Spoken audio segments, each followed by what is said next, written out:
اتل ما اوحی الیک من الكتاب واقم الصلاة ان الصلاة تنہى عن الفحشاء والمنکر ولذکر اللہ اکبر واللہ یعلم ما تصنعون.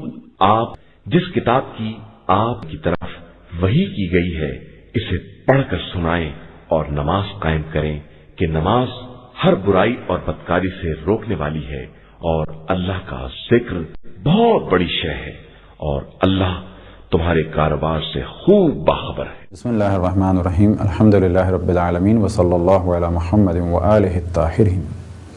موضوع گفتگو نماز آیات کا طریقہ. نماز آیات کو دو طریقے سے انجام دیا جا سکتا ہے. تو پہلے مرحلے میں توجہ رہے کہ نماز آیات میں 2 رکعات ہیں اور ہر رکعت میں 5 رکوع ہیں. تو یہ تو ہے دونوں طریقوں میں مشترک چیز. اب ایک طریقہ تو یہ ہے کہ نماز آیات کی نیت کر کے اللہ اکبر کہا جائے اور اس کے بعد ایک عدد سورہ حمد اور ایک چھوٹا سورہ پڑھا جائے اور اس کے بعد رکوع میں جائیں اور رکوع میں سبحان اللہ سبحان اللہ سبحان اللہ یا سبحان ربی العظیم و بحمدہ کہہ کے رکوع سے سیدھے ہوں اور پھر ایک دفعہ سورہ حمد اور ایک چھوٹا سورہ پڑھیں. پھر اس کے بعد رکوع میں جائیں سبحان اللہ سبحان اللہ سبحان اللہ یا ایک دفعہ سبحان ربی العظیم و بحمدہ. پھر اس کے بعد سیدھے کھڑے ہونے کے بعد ایک دفعہ سورہ حمد اور چھوٹا سورہ. پھر یہ تیسرا رکوع ہو گیا. رکوع کے ذکر کے بعد پھر کھڑے ہو جائیں اور پھر ایک دفعہ حمد اور ایک چھوٹا سورہ اور اب یہ چوتھا رکوع ہو جائے گا. پھر سیدھے کھڑے ہونے کے بعد ایک دفعہ سورہ حمد اور ایک چھوٹا سورہ پڑھنے کے بعد پھر رکوع میں جائیں.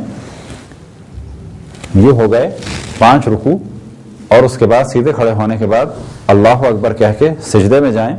2 سجدے انجام دینے کے بعد دوبارہ کھڑے ہو جائیں اور کھڑے ہونے کے بعد دوسری رکعت بھی اسی طریقے سے انجام دیں. یہ تو ہو گیا ایک طریقہ اور فرق یہ ہے کہ اس میں 5 دفعہ سورہ حمد پڑھنا ہوگی اور 5 دفعہ سورہ پڑھنے ہوں گے اور یہ ہے ذرا تفصیل سے اور بڑا طریقہ.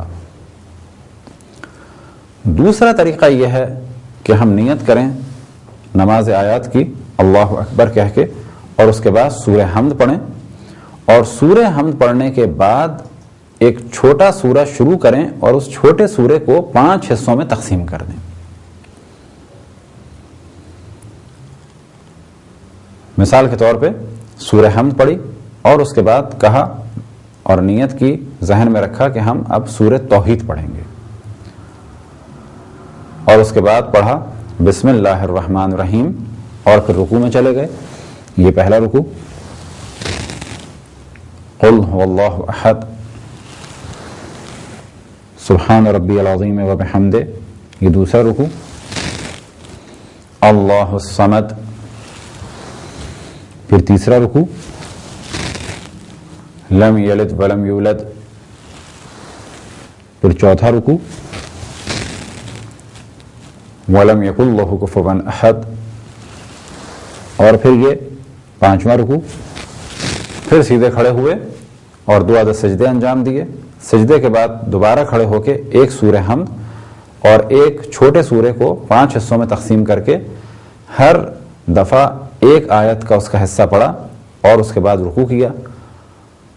یہ ہے دوسرا طریقہ اور مختصر طریقہ.